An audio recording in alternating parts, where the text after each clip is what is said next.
Hi, how's it going? Jose Gonzalez here again. We are now in a different setup for this video. So now you can see me clearly and I can have much more illumination at my room. So in today's video, we're gonna now take a dive deep into the generator as a way to build our async and await functions using that. And the idea of this is by looking now at how the generator works with iterators and how these particular features of generators allow us to control data flow, whereas iterators allow us to now think on how can we access to our data.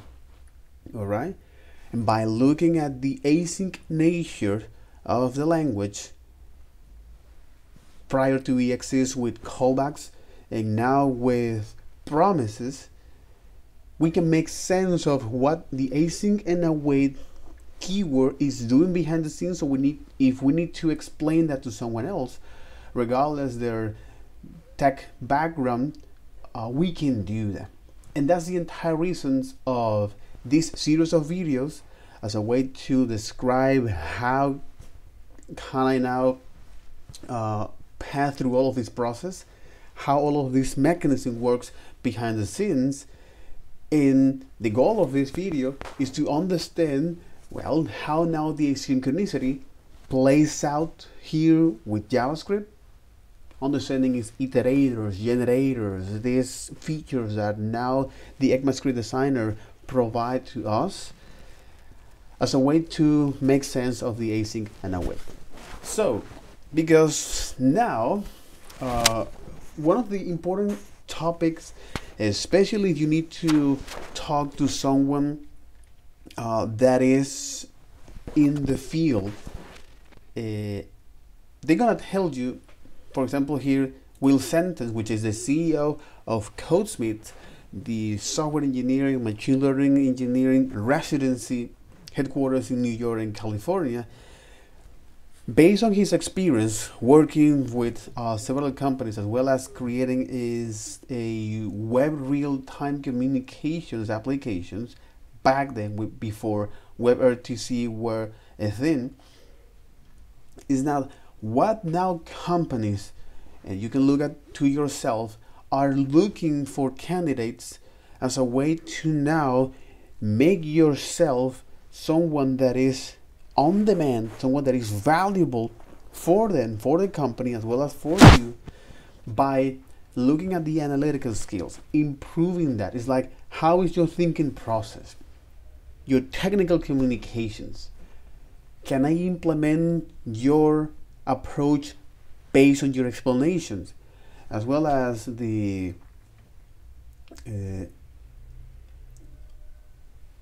know the good engineering best practice, the soft skills, which is one of the reasons why I'm recording this series of videos, as a way to improve my communication skills on the fly. And lastly but not least is now the domain specific knowledge, which is with JavaScript.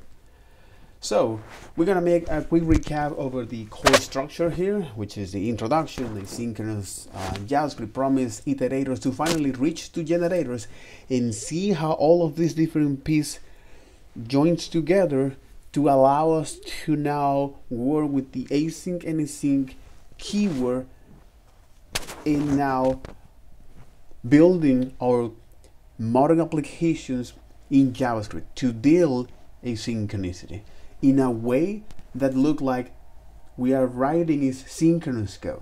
So this introduction is brief, is set up in a way that first we will need to look at the fundamentals, and that is the thread of execution, the variable environment, that it can be global or in a function execution as well, which is another component. The function execution is contained as a thread of execution, as well as the local variable environment. All right. Now how JavaScript keep track of which line of code we are currently evaluating using the call stack.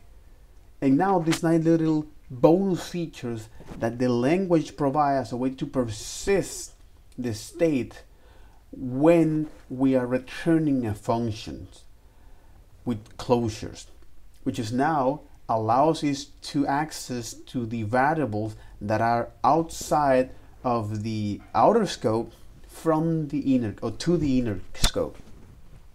And with that, we can implement patterns or solutions like once. Hey, I want you to run these functions only once.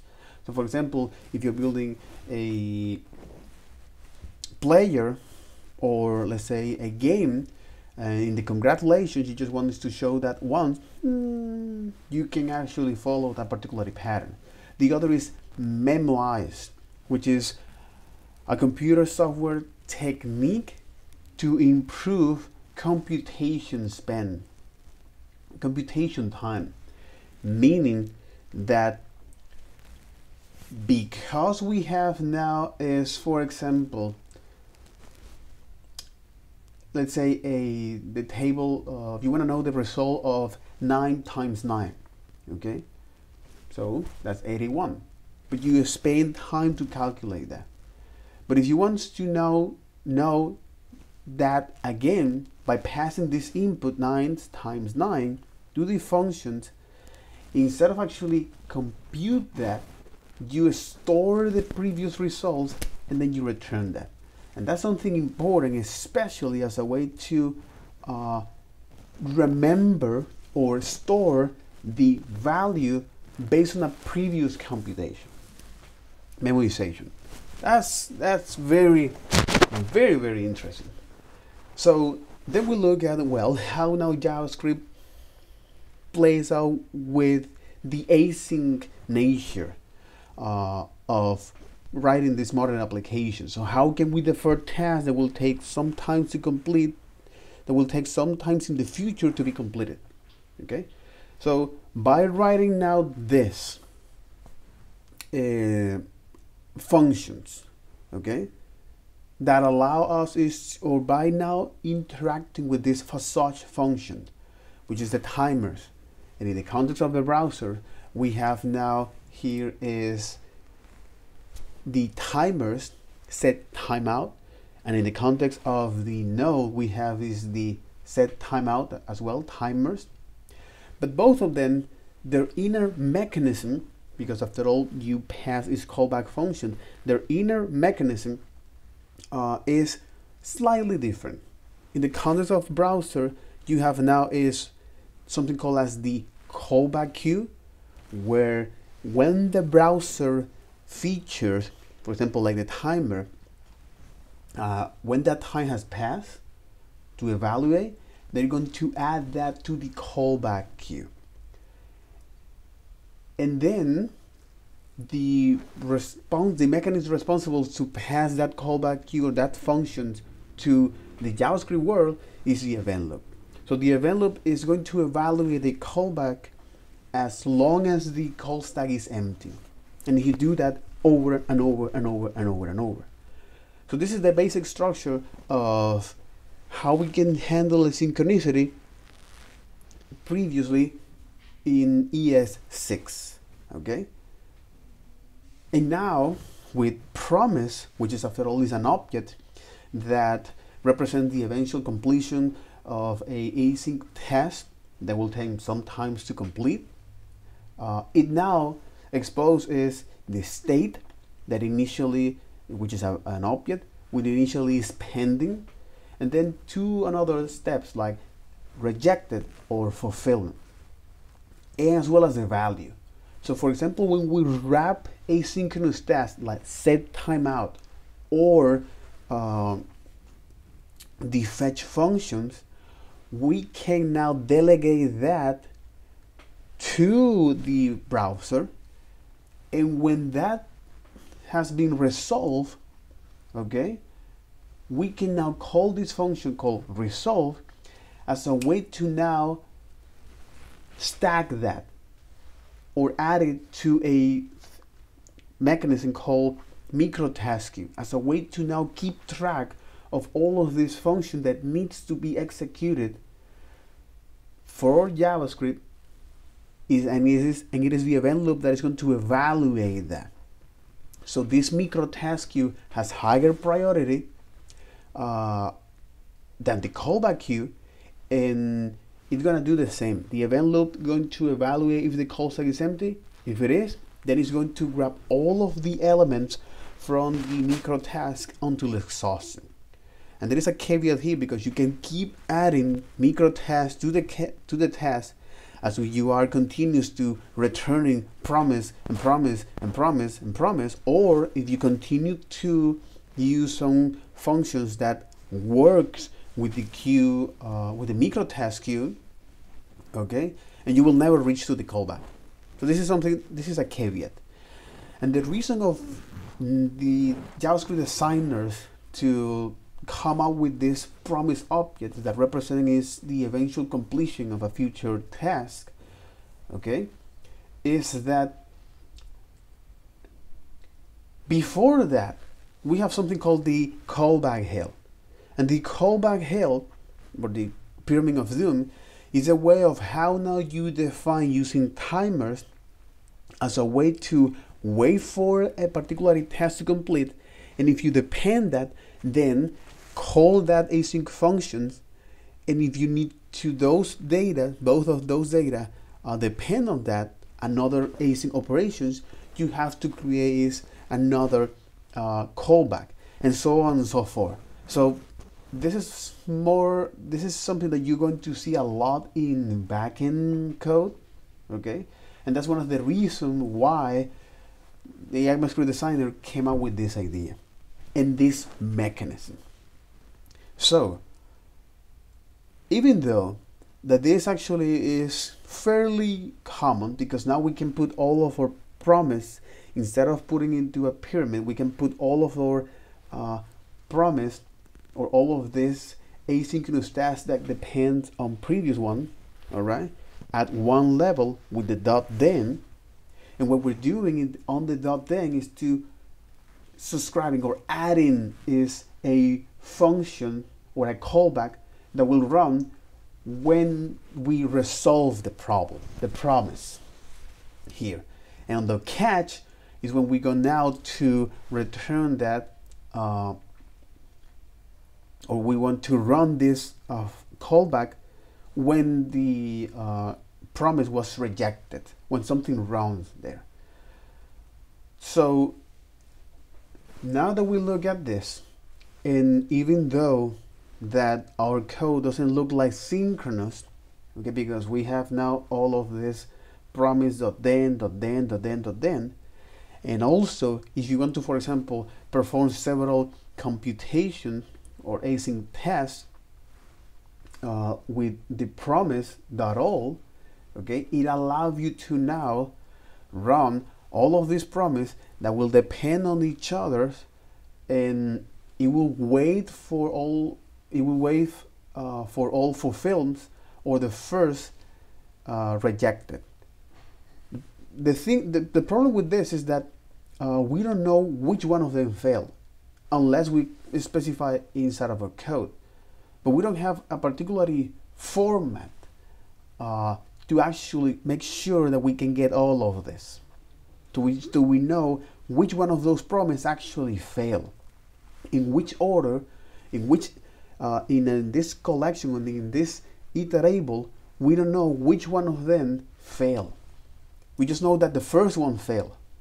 So that's when the promise all settled came here as a way to, well, if you're going to run now asynchronous tasks that are independently each other, okay, you're going to have now this particularly response object, which is the status followed by the value, and it's going to give you is in that position. So all of this object response will be in the position of that iterable of promise. Why I mentioned the iterable concept? What is the iterable concept? This is now a concept that are in other languages like Python, where now the idea here is that with iterators, because anytime we want to access to our data, which is a task in itself, yeah, it is. We want now to, anytime we run a function, we get the first element. We run a function again, we get the next element. Hit the function, next element, so on and so forth. We want to have now these flows of data, because most of the time we don't care about how we access to our data. We can use this the for loop, or the for loop, okay? And we can specifically indicate now how we can access to our data. Especially if you're iterating through a collection, to an array, or to a linked list, or to a map, or a hash table, or a dictionary, as they call in Python. But the idea here is that regardless the data structure, we don't want to iterate, we don't want to know. Most of the time what we care is just get me the data. That's all. And then I need to do some transformations to the data. So because of that, the iterator or the iteration protocols in JavaScript is made of two parts. The first is a badge that you give to an object under the prototype by saying, hey, this object is an iterator, this object is an iterable, okay? By putting it under the prototype, the symbol .iterator, and then you define is the functionality, the iterable or the iterative algorithm that now syntax like for of loops will need to say, okay, this is something that I can consume. And the iterator protocol is now the way of how you're going to produce all of these objects. And each follow is a particularly objects, where you have the next, an optional, the catch, an error if I recall that right. But inside of the next, you're going to return is an object with the following, with the value as well as done, which is a boolean. This property done will indicate to the consumer, to the for of syntax, hey, are we done? No? Proceed. Until we return is the done, which is something that I implement that. I implement that solution, and that's actually quite interesting how now you can look and you have at first hand how you can now implement is the iterative behavior as a way to access to all of this data, all right? And how you can implement your own iterator using a closure for that. And the reason of looking at that, okay, is that even though the iterators provide us this a way to now access to the data, produce elements, access and produce elements, you have to, it requires careful programming because you have to maintain is the inner state. So generators is a powerful alternative that tells you, hey, let's go to define is the iterative algorithm, okay? It's going to define the iterative algorithm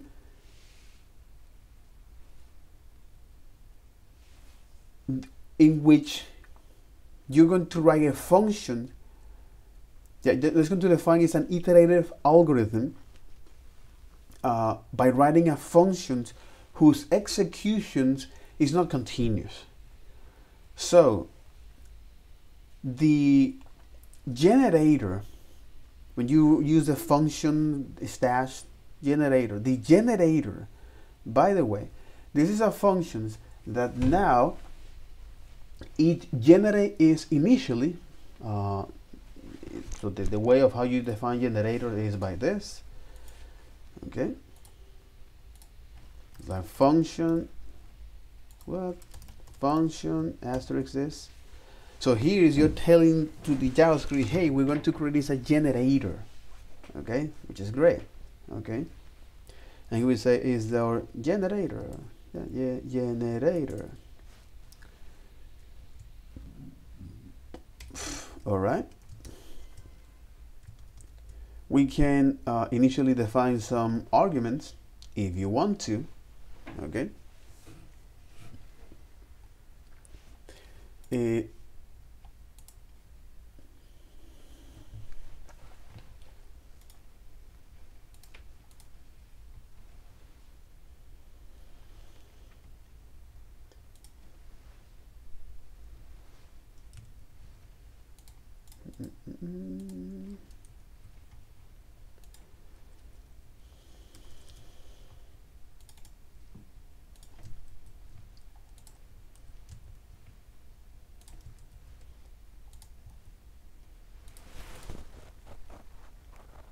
All right.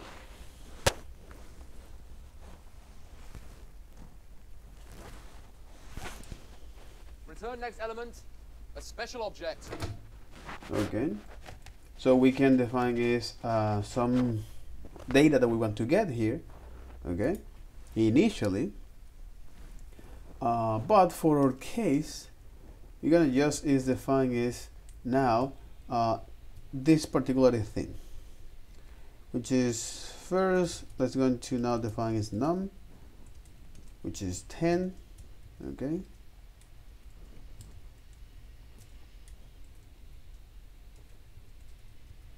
Okay, and here we're gonna say is, well, num, we want to define this as let,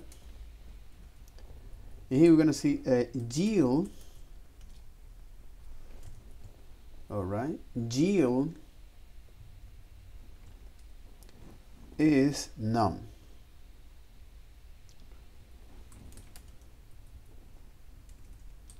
New num. Okay, and then the next time it's going to yield is num or new num plus 5, and then yield 6. So because now with generator, this is a powerful alternative to iterators, which allow us to define is an iterative algorithm by describing or defining is a function whose execution is not continuous, okay. What does it mean is that initially when we define our generator like that, okay,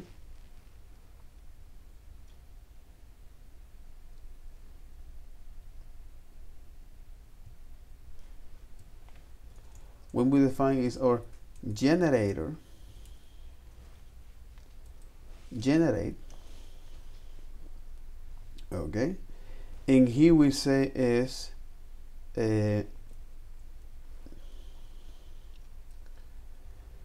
let's go now to create a generator. We're gonna run this function, but the reality is that this generator function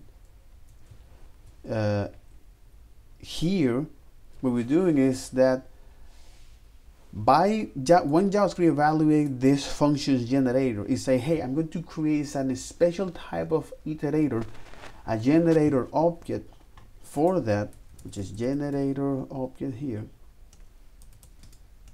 okay. I'm going to generate is, oh no, anyway, did I lose that? I think I lose the code. No. Yeah, I lose the code. Anyway, no, but give it to me in English, please. Be my guest. That's right. All right. So here is going to now return is a generator object whose follow is the iterable and the iterator protocol. Okay. What does it mean that?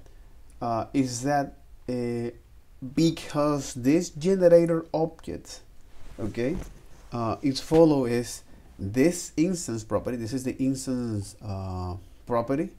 You have a constructor and you have to string, but actually now it exposes methods, which is next, and that next here, what it's going to do is to evaluate now the function itself. The next method of a generator instance return an object with two properties, done and value. You can also provide a parameter to the next methods to send a value to the generator, similar to this. So using next, the following examples show a simple generator and the object of the next method. Using next with a list as well. Hey, I want you to now know the next element on that. Useful for pagination. Hey, I want you to go back or back forward. That's one of the useful things of this, of the generators. So for example, like this.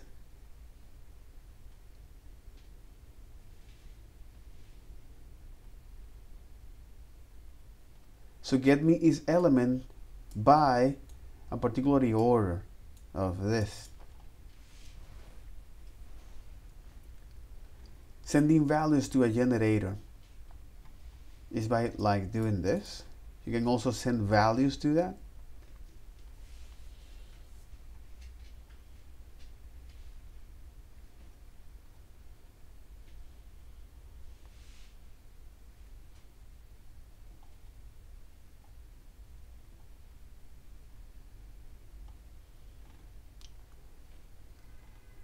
So why am I looking at this? And you may wonder, okay, but how now this particularly expression in next works?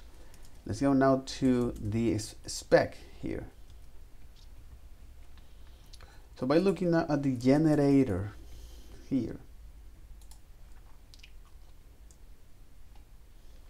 exactly, by looking at the generator function definition, okay, and their evaluation here. So runtime semantics of this, returning the instance generator function expression. Okay, runtime semantics evaluation. This is generator functions definition. Instance generator function expression. So the syntax, the syntax direct operation instance generator function expressions takes optional arguments, property key or a private name, and returns the ECMAScript function object, which is something that we know. It returns a function object that must follow is the iterable and iterator protocol. Okay, so far so good. So far so good.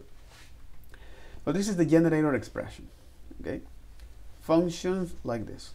Form a parameter, you can pass parameter to this, and this is the generator body. So if name not present, set the names to empty.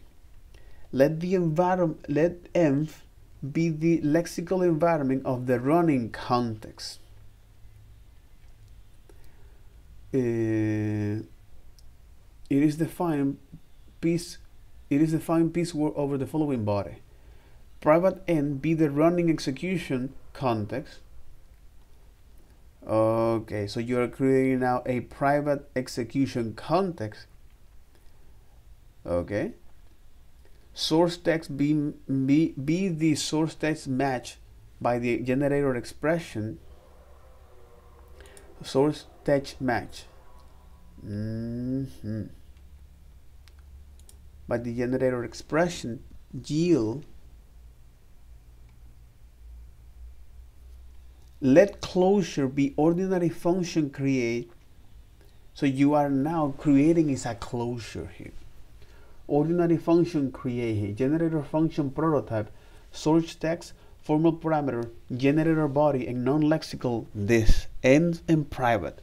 Holy moly. Let the env be the lexical environment of the running context. So the state of this. Let private n be the running execution context private environment.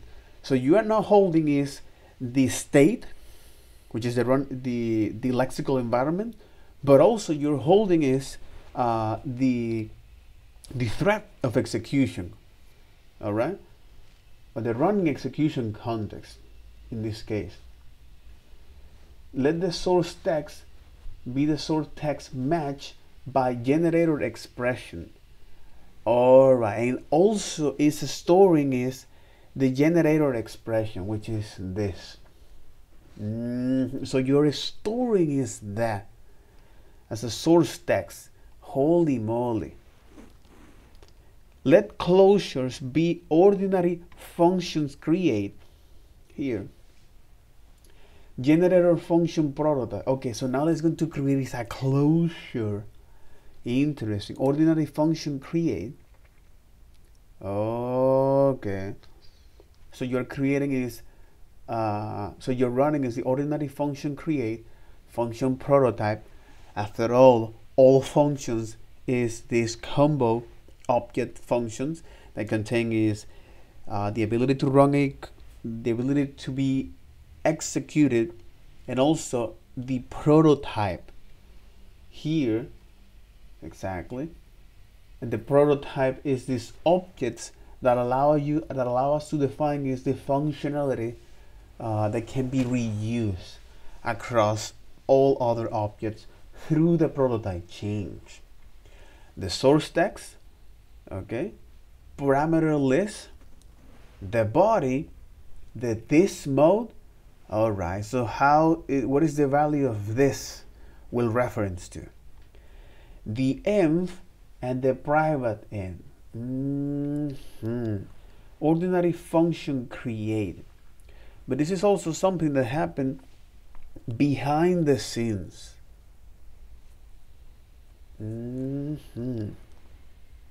Ordinary create from construction. And when you use the call,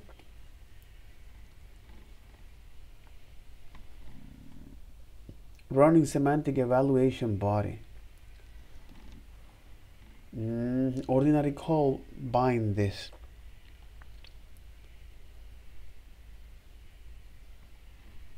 And evaluate body, because this body generator body, async generator body, in all of this function body, function statement list, expression body, function body, function body, function body, expression body.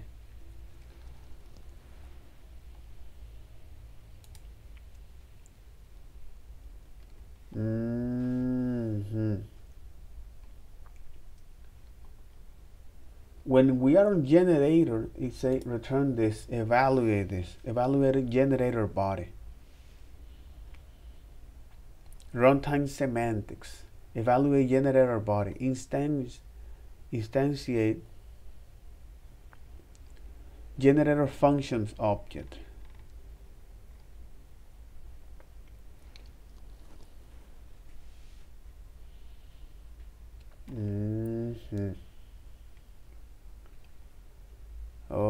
Okay.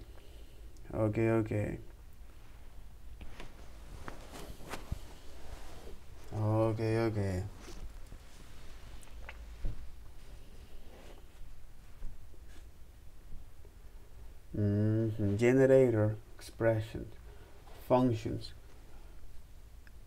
informal parameters. So here when we are evaluating is this, especially with the runtime semantics, generator expression like this, binary identifier, return instant generator function expression or generator expression.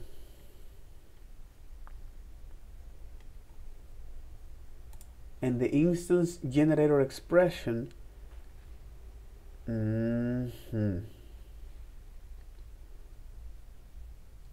is this perform set function name closure and the name.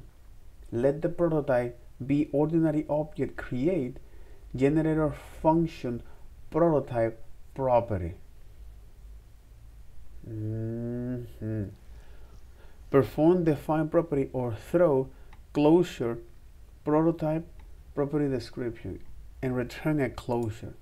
That's quite interesting. It's returning is this. It's returning a closure from that in the generator expression. But both of them are returning is a closure. If you're in a generator expression like this, or in a generator expression like so. But this is runtime semantics.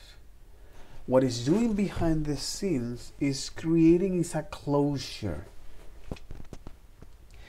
It's creating is a closure with the text. Holy moly. It's creating is a closure that contains the state or the local memory, as well as the running execution environment. Holy moly, runtime semantic evaluation. This is runtime semantics instant generator functions. So runtime semantic evaluation. So here it's going to return is a closure with all of this, the threat of execution of this function, as well as the state or the local memory. It's going to now also is define the prototype. So let the prototype of these functions be the ordinary object create generator function dot prototype. And then the pointing is, so the putting is the prototype to the generator function prototype. The generator prototype objects. Okay, so now these new functions created using the function, using the generator syntax, the prototype is now pointing, is now accessing to the generator prototype objects. It's a generator function prototype. It's an ordinary object, is not a generator instance, and does not have a generator state internal slot. Has a prototype internal slot whose value is iterator prototype. Interesting. That generator prototype objects under the prototype, it contains a link to the iterator prototype as well. Has properties that are indirectly inherited by all generators property. Where now the iterator object or the iterator prototype object, okay, has a prototype internal slot whose value is to the prototype. So this internal slot or this internal hidden property called on the iterator prototype has now to point to the object, and it's an ordinary object.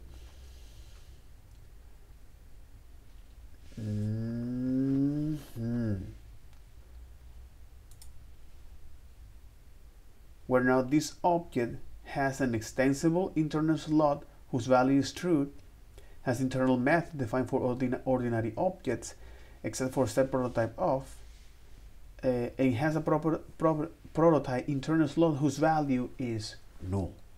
Now that's interesting, because here we can look at the generator, the reference, the prototype chains of the generator properties. This is on the spec, because on the implementation might change. And it might change based on the name definition, that kind of thing. For example, the prototype. The prototype, they call that as dunder proto dunder. So it can be quite confusing there. 27.5.1.1 generator prototype construction. All right. So now they are pointing is to the iterator prototype.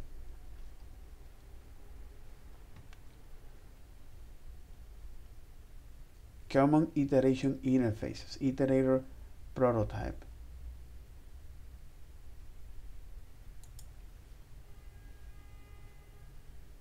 the value of the name property of this function is symbol.iterator, as a way to now have this label to define, hey, whoever wants to consume me, I'm ready for. This is the behavior that you must follow. Alright, this is a generator prototype object here. Okay, it's not a generator instance and does not have a generator state internal slot. Has a prototype internal slot whose value is iterator prototype. Make sense? Yep. Has a prototype internal slot whose value is iterator prototype. Has a property that are indirectly inherited by all generator instances. The generator prototype constructor, the initial value of generator prototype.constructor is generator function prototype. This property has the attribute. Okay, this is now is the generator object. Okay. Okay, but here we were looking is at generator functions definitions and evaluator.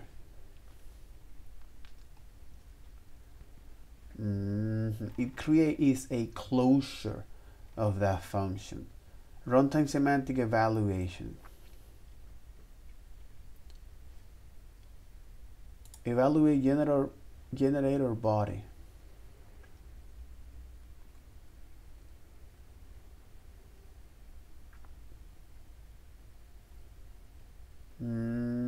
This is when you call with the next function.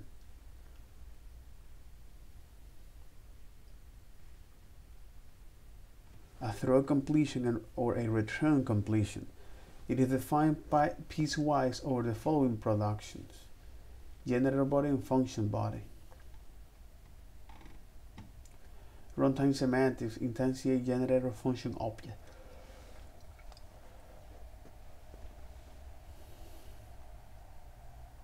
Okay, but this is early errors. Evaluate generator body.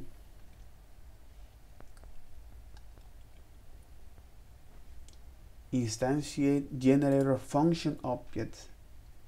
Okay. Instantiate generator function object. Okay. Ordinary function creator.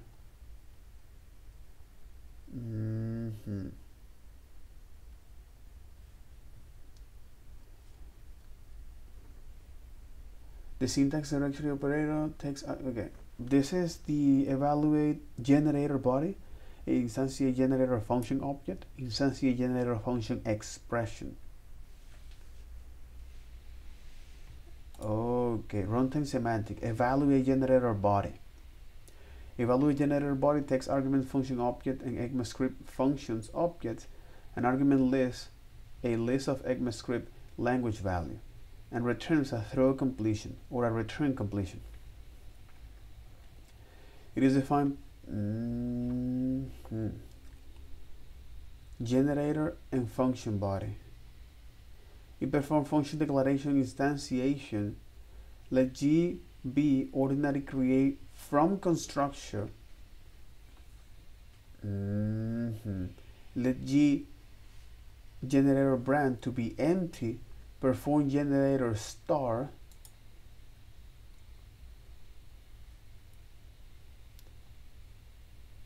Generator abstract operations.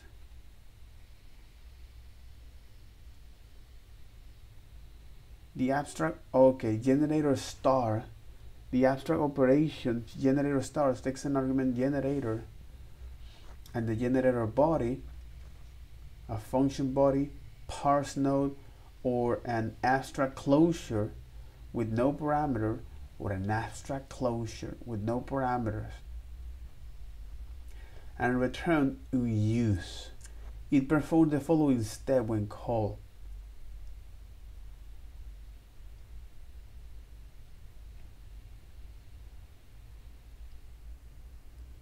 Okay. generator star.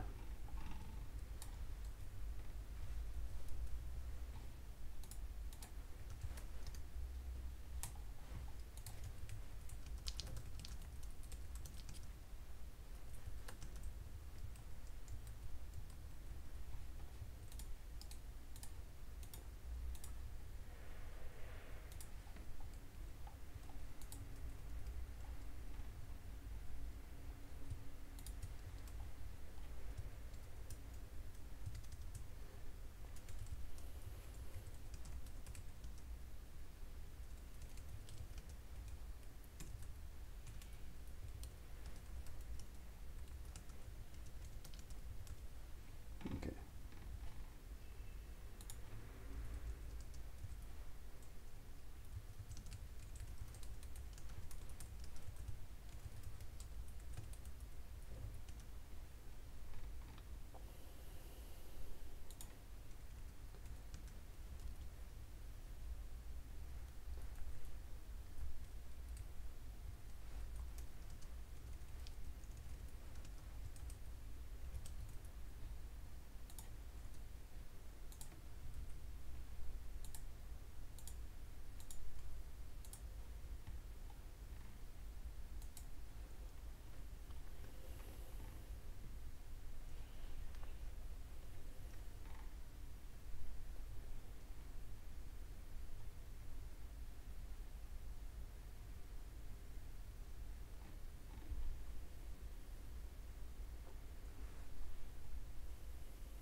Initial setup.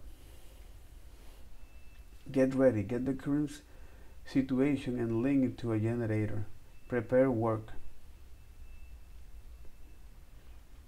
Prepare work. Create a set of instructions, a closure that the generator will follow. This set of instructions includes using the generator context, executing the main task, handling the end of the task either by finishing normally, returning a value, or throwing an error, cleaning up after finishing. Set the start point.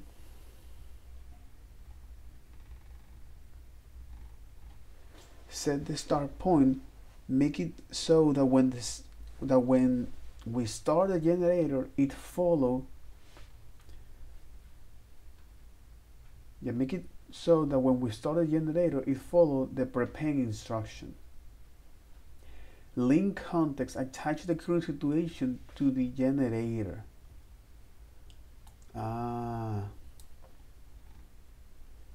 Pause initially. Put the generator in pause state ready when you need it. It's here when they suspend. Oh, okay, to suspend star. They don't suspend the execution. They're just using a closure behind the scenes.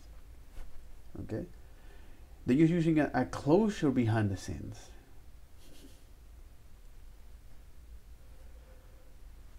Exactly. They're just using a closure behind the scenes and property from the generator instance. And property of the generator instance here as a way to know, as a way to keep track at which line of code we are currently at. Holy moly. To know at which, okay, suspend star, suspend yield, executing or completed. Jesus. This is the generator object. So for example, if we create this object here, right? If we create our basic generator function here, okay, generator, this is a special function here, okay, and then we say, hey, I want you to now yield. I'm going to define first cons, num equal 10. Okay, it's going to define here is the yield num, but then you are going to assign to a new num, right? New num.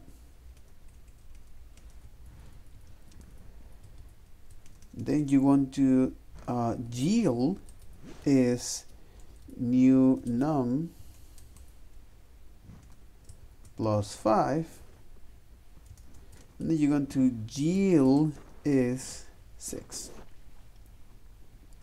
So by creating our basic generator function here, oh my god, for real, but enough.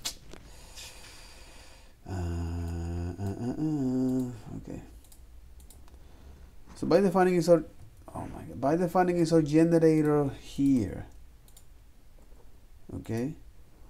Where here we're saying, hey, I want you to now define is a number here equal 10, right? And then right below we define is the yield num, and right after that we assign is that to this new num. So evaluate the expression on the right, okay, and then on the left. And here you want to say, hey, yield now the new num plus 5, and then yield is another number. Oh my god, what's wrong? Okay, Jesus, that fucking.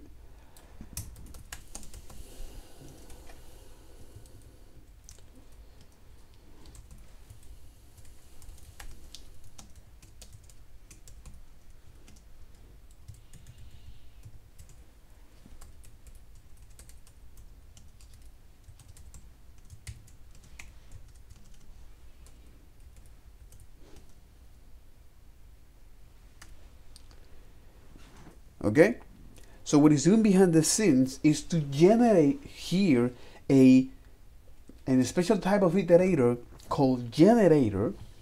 Okay, so when we take a look now, what is foo? Okay, what is foo? Well, foo is a special type of object here, which is a generator.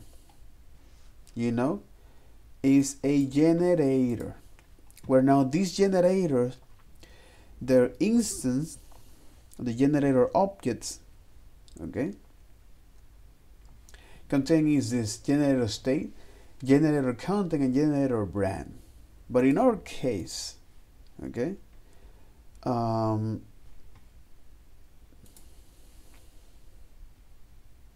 this is generator abstract operations, okay, a property of the generator instance and the generator prototype, okay.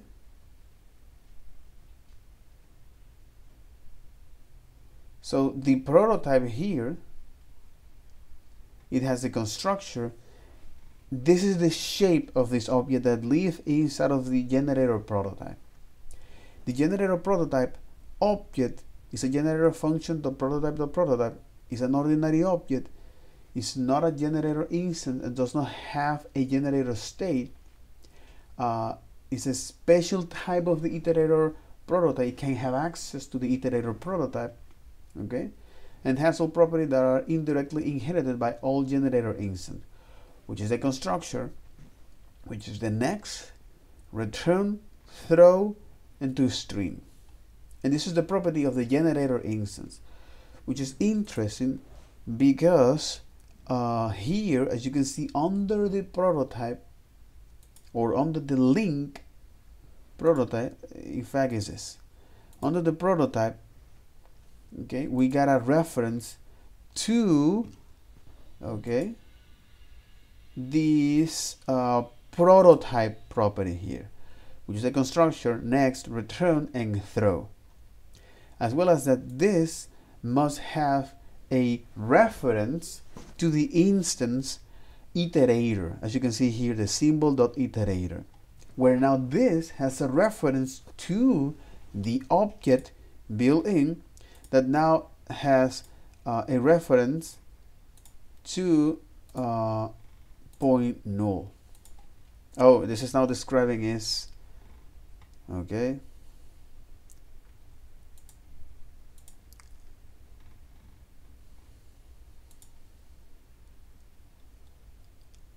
okay.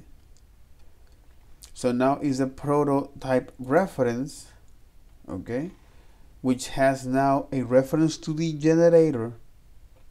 This is the referencing link, okay, that first have access to this generator special type of functions, where inside of that you have is now so this is the generator, all right, which is a special type of the iterators, okay.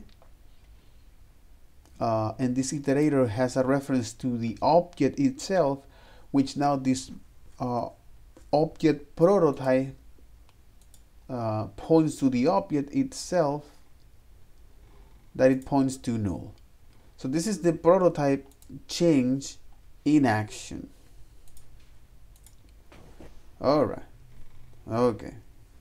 So now we have access to this, to the constructor, to the next return and throw. This is a special type of iterators.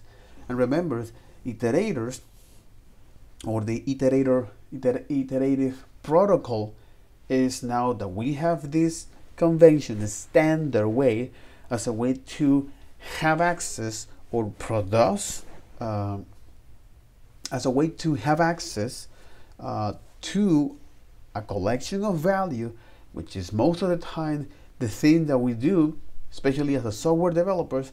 We're not only mutating in one state. In fact, we usually mutating or transforming is several states in a collections. So to do that, well, we need to now find a way to proceed, to move on, and that is by looking at the iterator protocol.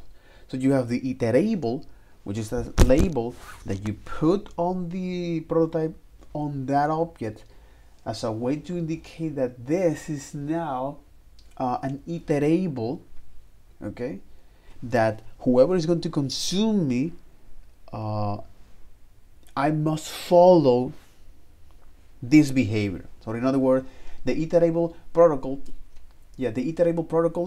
allow you to describe is the behavior of an iterative algorithm in an object that is going to be consumed by the for of, where now the iterator is now the standard ways of generating these objects that is going to consume by the for loops. And the shape or the form of that, is through this object, with the object that contains the next. In the case of the iterators, in the case of iterator, in the case of iterators, let me see if this actually shows. In the case of iterator, it contains the next and return. Okay.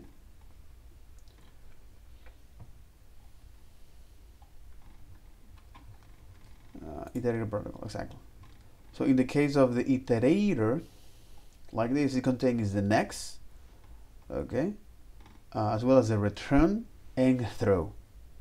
So this is the iterator, and because that's actually it requires careful programming to manage the inner state, now the generator is a powerful alternative to define is the iterative algorithm or the iterative logic by describing it as a function whose execution is not continuous. That's something interesting. Oh my god, that's mind blowing. Exactly. If you want to now iterate through this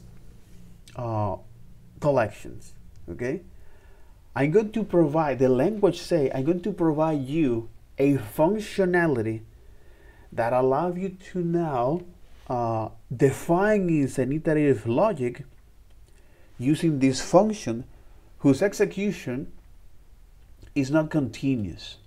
So you can do something, you can define is the iterative logic, and then interrupt, then some pause the execution of that function until you call that again. So this actually produces is flows of data, generate flows of data for us. And its follow is now this particular shape. And the shape it follow is this. It has the next, return, and throw, and this generator prototype here as a way to indicate that, hey, this is a generator. So this property of generator, exactly, the properties of generator instance here, okay, yeah. So the properties of the generator instance here is the generator state, generator context, and generator brand, okay. They are hidden properties, and that's quite shame, and I think this is a design for security reasons. It's like, no, we're not going to expose that. Okay, if you want to take a look now at what foo is, okay,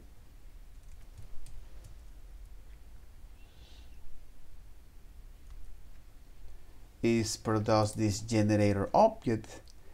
That this generator object has built-in private properties, which is the generator state, the generator context, and the generator brand. The generator state is the one who's going to say, hey, let me now run this function until I find a yield. You know, let me run this function, and I'm going to have now and after I found the yield, I'm going to store that in a closure. I'm not going to continue to execute that. And the other is generator context. The state tells you at which are in your, the generator state tells you where you are now currently executing this function. Which states you are now currently executing this function? Have you initialized? Have you actually executing that? Is suspend yield exactly? Is suspend star? Hey, did you create the instance? Okay. Hey, do you now exactly? You create the instance. Oh, hey, you already execute that. How so? By running is the next function. You are currently executing the functions, or is this function is done? It reached to the end.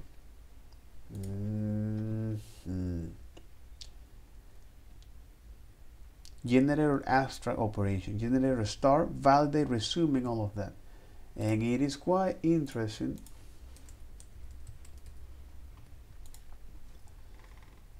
because as you can see, it only exposes you is this property, you know, the next, return, and throw. But behind the scenes, the property instance, which is a hidden property, it has this generator state that actually is indicating to the language at which current state we are now evaluating our function. Do we initialize, suspend star? Are we now currently evaluating? Are we now producing elements? Suspend yield. Are we currently executing this function? Executing or completed?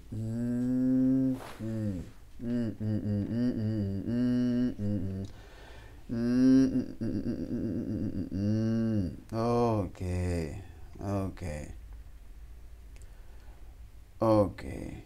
All right. Okay, where is this?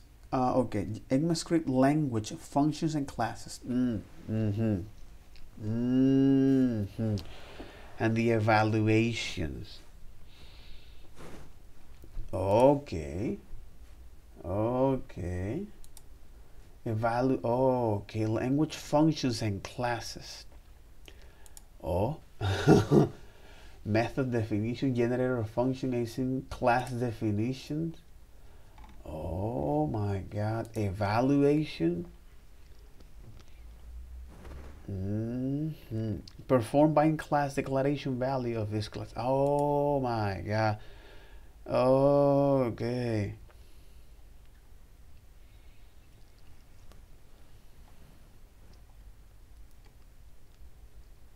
Okay, under the ECMAScript 15 ECMAScript language, functions and classes. This is where it tells you. All right, now this is, oh my god.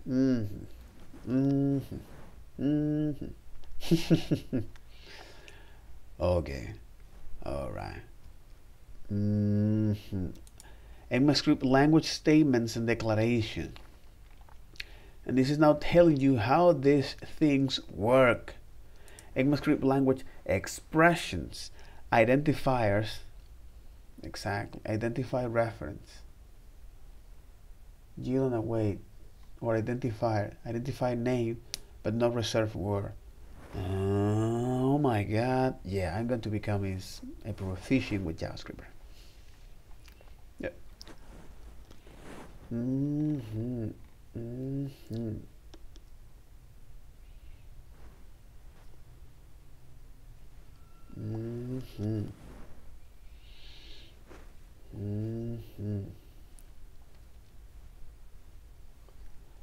Oh my god, nigga. What in the F?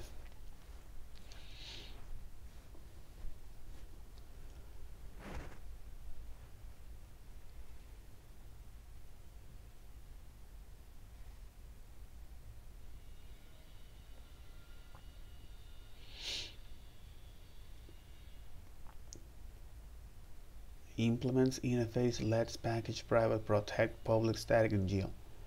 I think this is something interesting because even though that you're looking at the spec, it's also important to look at the MDN. Why is this important? Because at the end of the day, this is what really matters. Again, no. The MDN doc is what you're gonna see in on the field, but the ECMAScript is what you're gonna inspire through. If the ECMAScript is the guideline.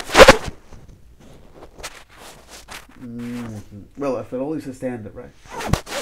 But none of these standards, or sometimes most of these standards, are not quite yet implemented. They, in fact, is depending on the browser. Depending on the browser implementation. Okay, if you get yourself familiar by reading the spec, it'll make your life much more easy for you, because then you can compare the spec and then you can take a look at the JavaScript and say, all right, this is it. Oh my god, okay, identifiers. Primary expression, these keywords, identify, reference, literal, arise, initializers. Okay, primary. Okay, and here is where it tells you resolve this binding.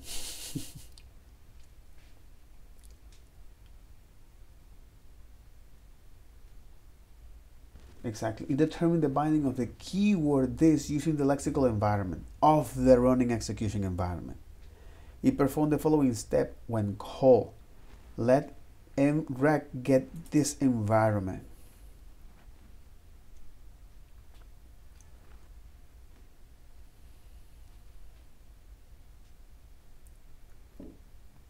Resolve this binding.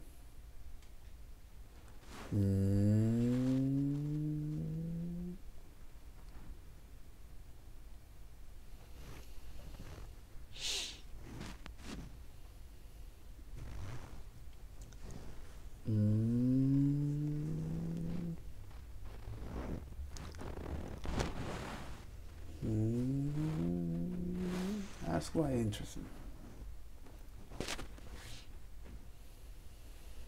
Okay, all right, an array initializer, runtime semantics, and array accumulation. That's pretty fucked up. Okay, wow. In fact, this was something interesting. template literal.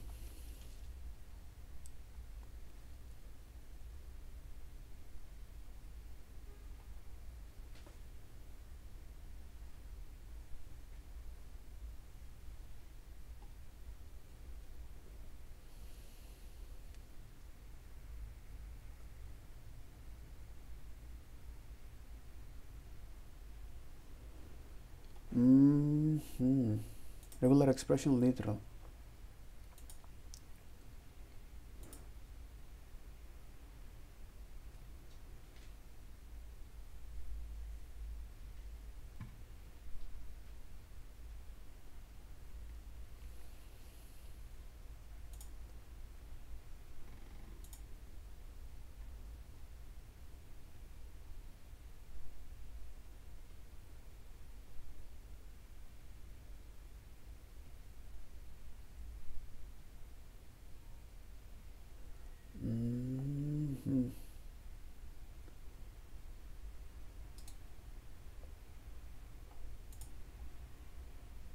Which means that I can say something like this.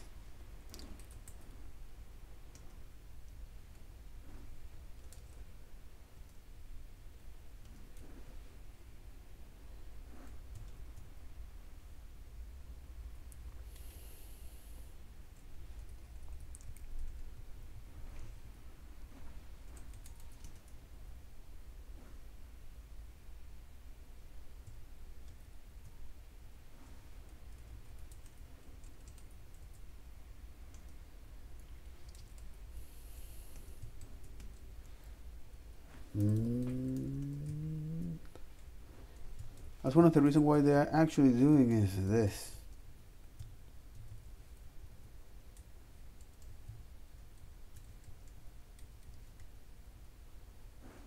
Okay, and here you say, hey, this will be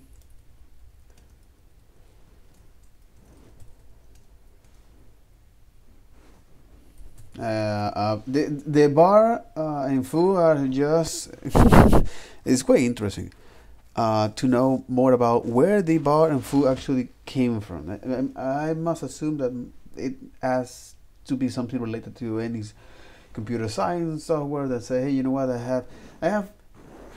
I look this word from a movie and then I decide to put it in my bug as a way to test this function, as a way to make this my name or my identifiers of the name, and that's it.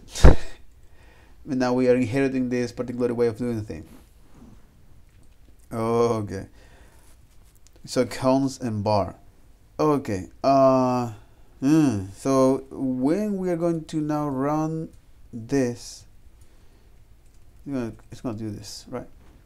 We'll say bar dot next. No, it's on the dot next because I already run this.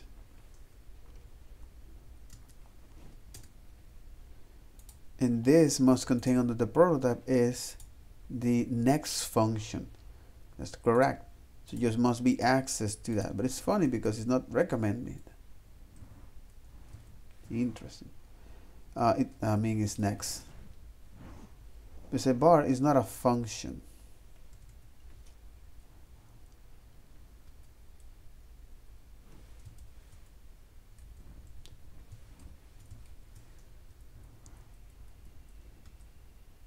Okay. Oh, because I need to execute that. Okay, express that. First, the value is 5. That's right. If I call this again, okay, now you're gonna, so now it enters, evaluate, and get out of here. Okay. The execution of this function is not continuous. It's not continuous. It's back and forward on this function. Oh my God. And if I run this again, now the value will be is 5 because we assigned this here. Finally, we could make the assignment there and add that 2, which will be 7 as the value. Oh.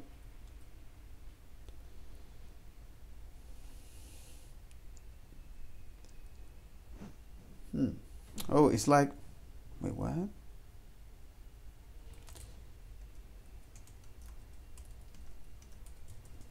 Okay, we initialize this.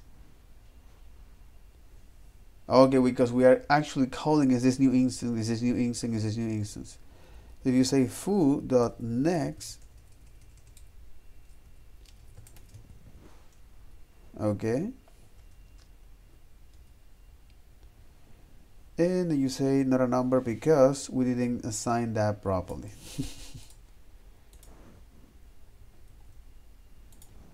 Now is this, and then we need to actually run this because bar contains that function, but we need this to actually create this instance of this function. This is the way of how you can create this instance. Anytime you call this with like so, you're just creating a new instance of that, a new instance of that, then this new instance. If you want to, you are running it on the same instance. But if you want to get a new instance from that, or a new copy of that, say foo, to actually now run that. And then now foo can have access to the generator. Because here, by doing this, we are now saying, hey, I want you to now evaluate this function expression, in this case the function generator, and execute it, and give it to me is the generator. So when I do foo next, it's 5. The next time should be 7, but it say, hey, not a function. That's interesting.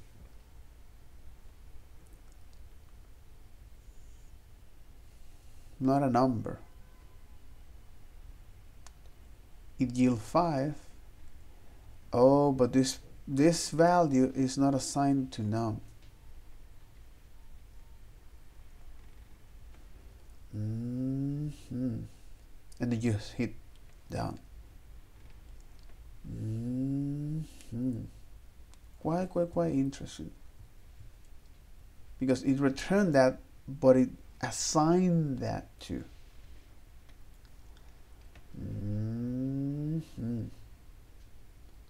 Exactly. I want you to return this.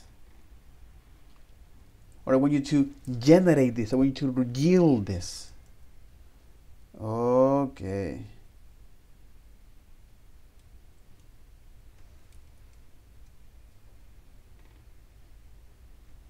And when we call now foo101, when we get into this function here, the first time it will return is 5, and we're gonna assign out the number of this. So we're gonna get in here, give me this, and this is the next value.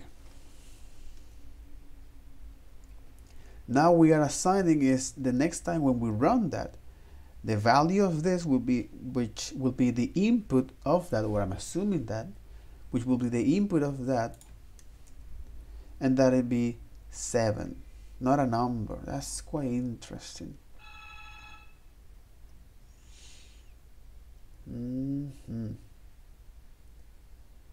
That's quite interesting.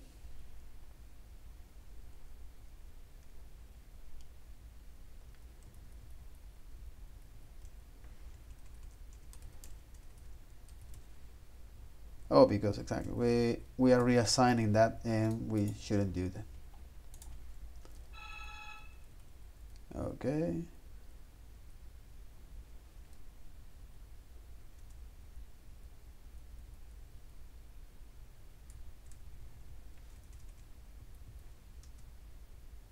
And then next time, and it's not a value.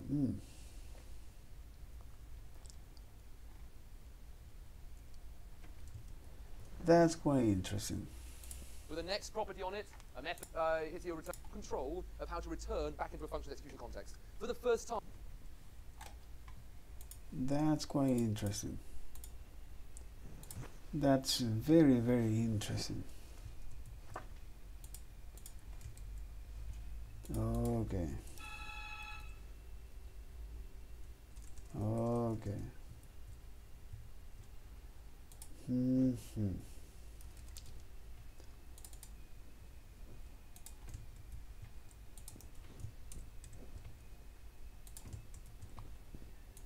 That's very, very, very interesting. Object with a next property on it, a method that when that is called, runs, starts, or continues the calling of create flow, which is where here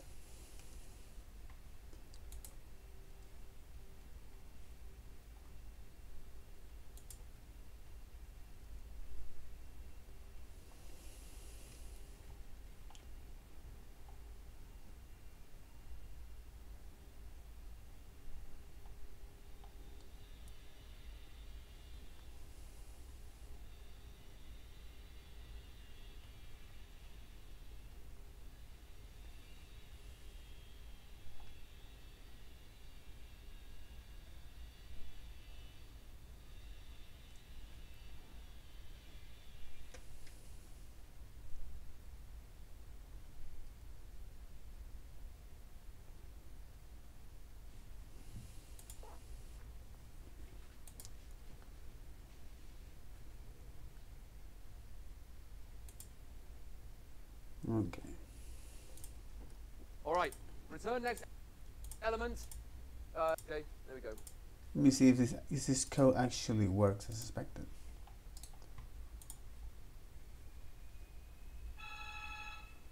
Let me see if this code actually works as expected, my friend.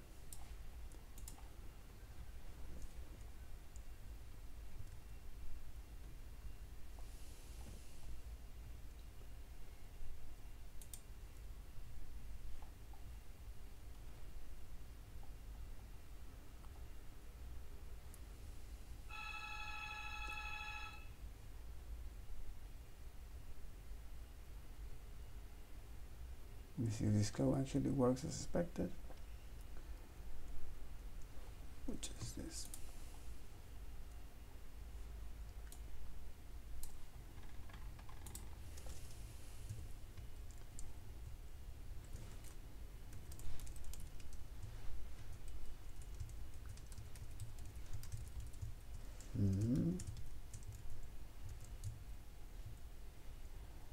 Counts new num.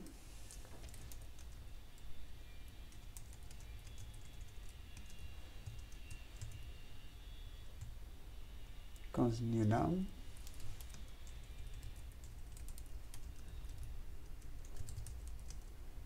Which is yield the num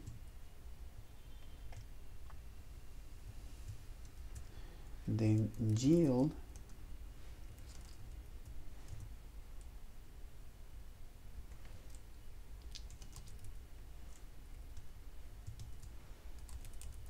let me see if that code actually works, my friend.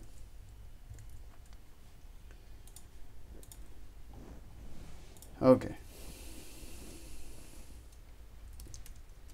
Do foo, you say create the flow. It's going to run this. It's going to generate is an object called generator for us where we can have access to the next. And the first time it'll be is 10, their value 10. Next time their value should be is whatever you assign to this by completing is this, which is 10, and now evaluate this expression, which is 15. And it say not a number. You know what I mean? Not a number. So your example doesn't work as expected.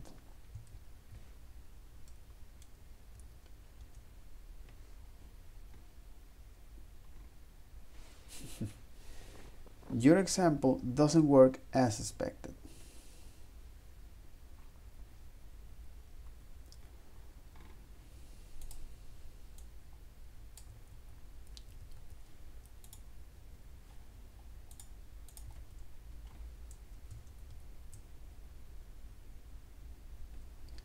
Your example doesn't work as expected, bro.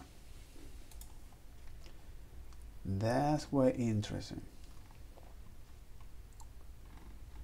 And what if you want to pass dynamic data to this?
passing arguments into generators.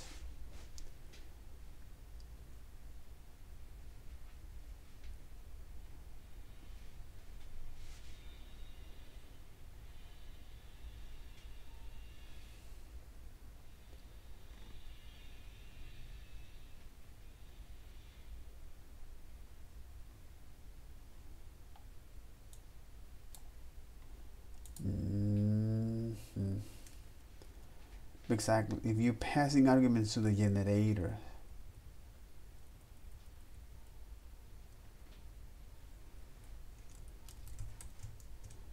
okay, which means that this is what you're gonna pass here,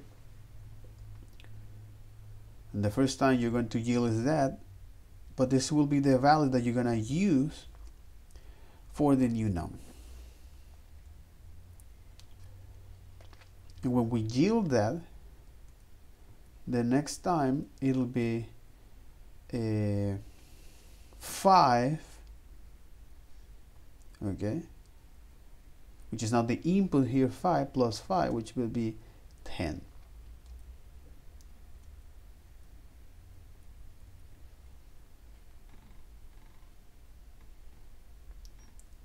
Oh my god, it's like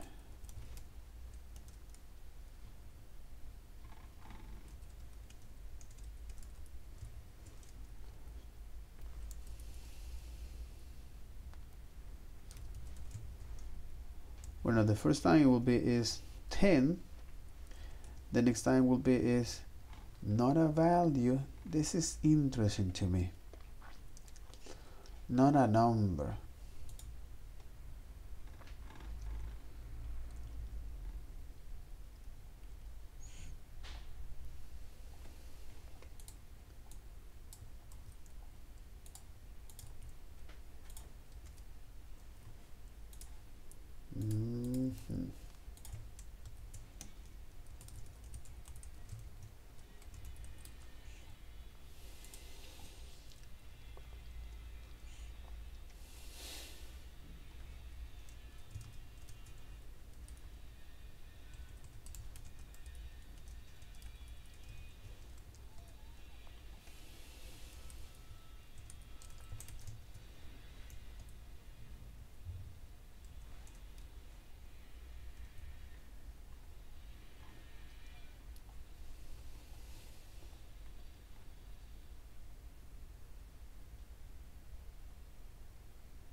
Okay, but you are actually passing that value properly.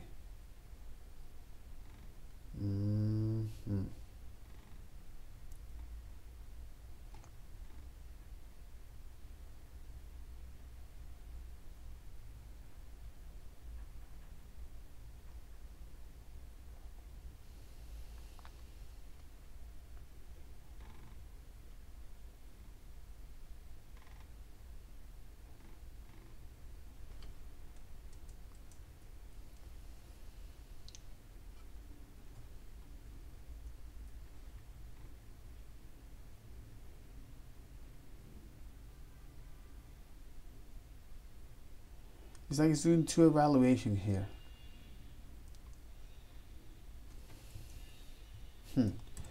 All right. Well, anyway, yeah, that'll be all for this video. Okay. Especially with the generators. Okay. Generator.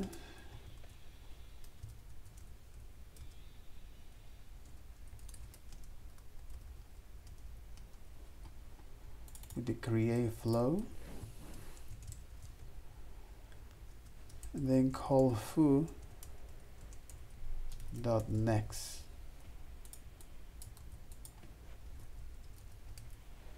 Okay.